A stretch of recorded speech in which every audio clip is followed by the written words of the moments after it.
2024 के लोकसभा चुनाव में भाजपा ने 400 पार का ताल ठोक दिया है, लेकिन इस 400 पार को हासिल करने में मिशन 40 भी है।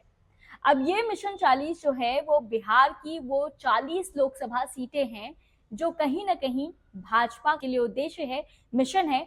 लेकिन अगर इन 40 सीटों पर भाजपा जीत नहीं हासिल करती है तो 400 पार का सपना अधूरा हो सकता है। बिहार की राजनीति क्या कुछ कहती है, बिहार में बहार है या बिहार बदहाल है, ये सारी जानकारी इकट्ठी करने के लिए हम आ गए हैं बिहार। और अभी तक जो है वो केवल 3 लोकसभा सीटें हमने कवर की हैं, लेकिन उससे जो कुछ समझ में आता है वो हम आपको बताएंगे, आप तक साझा करेंगे। और ये सारी बातें हमें साझा करेंगे आयुष त्रिवेदी जी, जो अब 3 लोकसभाओं को जो है वो कवर कर चुके हैं। और पहले तो आयुष जी बहुत बहुत स्वागत है आपका देवनाथ जी पे।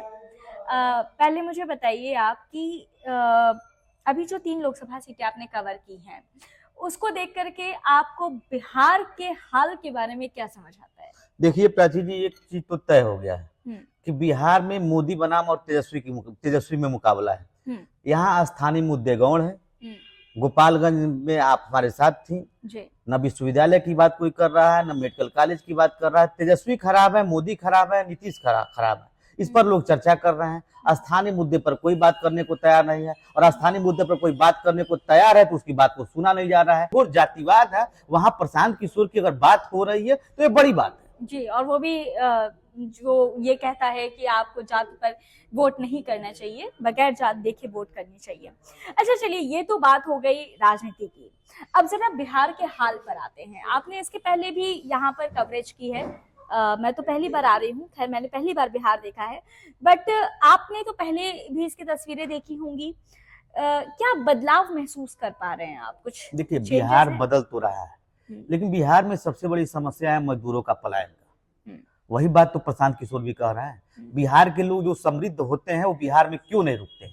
बिहार में तमाम उद्यमी हैं जो पंजाब चले जाते हैं, गुजरात चले जाते हैं, इंडस्ट्री लगाते हैं, लेकिन वो फैक्ट्री तो लगाते हैं, बिहार के ही लोग लगाते हैं।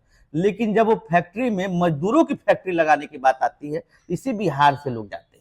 तो मजदूरों की फैक्ट्री लग सकती है, तो प्रशांत किशोर जी तो यही कह रहे हैं, मजदूरों की फैक्ट्री अगर गुजरात में लग सकती है तो असली फैक्ट्री यहाँ क्यों नहीं लग सकती है?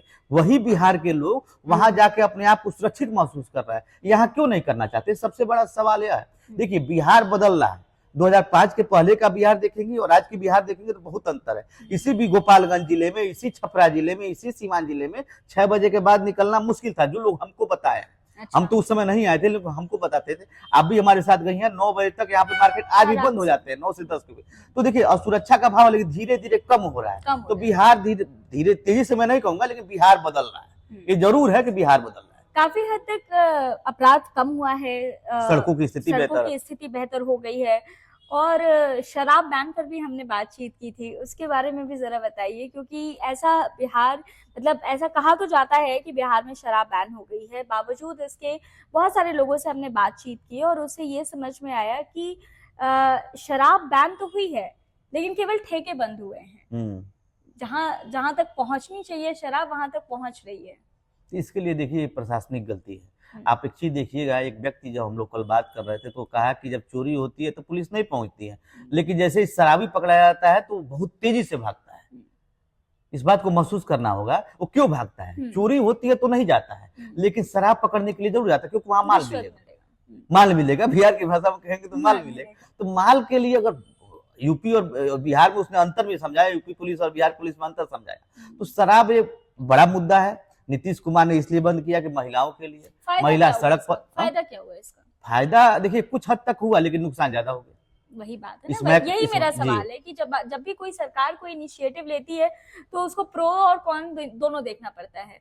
तो यहाँ पर शराब बैन तो हुई है, लेकिन मतलब कहीं ना कहीं देखा जाए तो लोगों ने अपने विकल्प ढूंढ लिए हैं। इसलिए ये पूर्णतया कहना कि बिहार में शराब नहीं मिलती है, ये कहना गलत होगा।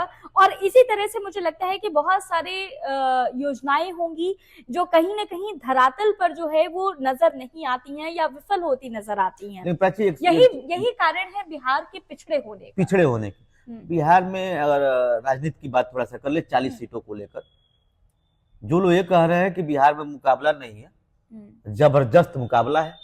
तेजस्वी यादव लगातार मेहनत कर रहे हैं। कुछ सीटों को छोड़ दिया जाए, बिहार जैसे गोपालगंज सीट है तो बीजेपी के खाते में भी जाते हुए दिख रहा है, बीजेपी गठबंधन के खाते में। लेकिन एक सच यह भी है कि तेजस्वी की रैली में भारी भीड़ हो रहा है, नीतीश कुमार से लोग नाराज हैं, बीजेपी के लोग भी नीतीश कुमार से नाराज हैं, लेकिन विकल्प नहीं है। नीतीश कुमार कुर्मी बिरादरी से आते हैं, लेकिन एक सच यह भी है कि 40 लोकसभा सीट बीजेपी जो ये कह रही है कि 40 का 40 जीतेंगे, जो आज की स्थिति है, आज का समीकरण यह है, एक गलत बात है। बीजेपी मुकाबला तो कर रही है, जबरदस्त मुकाबला कर रही है, लेकिन तेजस्वी यादव उनको काफी टक्कर दे रहा है। आप जो ये बात कह रहे हैं, क्या आपको लगता है कि भाजपा की लहर नहीं है? भाजपा की लहर होने के बावजूद मैं कह रहा हूँ भाजपा की लहर है बिहार में, लेकिन क्या जरूरत थी कि नीतीश कुमार को मिलाने की? आप तो दम भरते थे ना 400 पार नीतीश कुमार को। अब ये आपने भी कई लोगों से सवाल किया कि नीतीश कुमार मजबूरी हैं या मजबूती हैं। अब वो मजबूरी हो या मजबूती हो, मुझे लगता है कि नीतीश कुमार एक ऐसी हड्डी बन चुके हैं जो ना उगली जा सकती है ना निगली जा सकती है। बिल्कुल बिल्कुल। तो वो अभी उसी स्थिति में है।